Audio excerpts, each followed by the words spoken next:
La pose d'une attelle cervico-thoracique peut être très utile à bord du fait de son peu d'encombrement.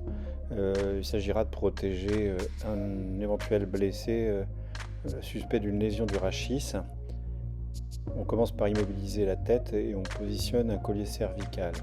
Une fois celui-ci mis en place, on peut essayer de faire une rotation, toujours avec le maintien tête, du patient d'un côté et de l'autre, de façon à positionner l'attelle cervico-thoracique sous le blessé, en veillant bien à conserver les échancrures pour le positionnement des bras.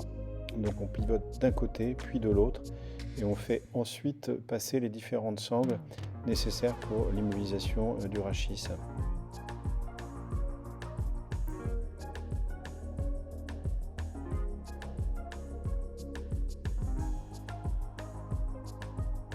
Il faut toujours veiller à bien maintenir lors de ces manipulations la rectitude de l'axe cou-tête-tronc. Ensuite, les différentes sangles, en fonction de leur couleur, nécessitent un réglage de façon à ce qu'elles soient bien positionnées. On terminera par le serrage de celle au niveau du thorax. On commence en général par celle de l'abdomen, puis celle du bassin et on termine par celle du thorax, bien entendu, si le patient n'a pas de lésion suspecte au niveau du thorax. Il faudra bien veiller à positionner les deux sous-cutales en les faisant glisser sous les cuisses.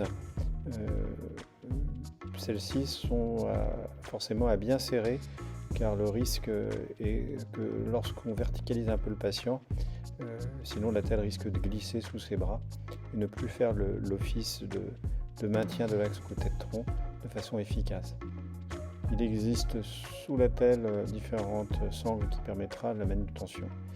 La bande mentonnière peut être positionnée sur le collier cervical de façon à ne pas gêner la fermeture et l'ouverture de la bouche du patient.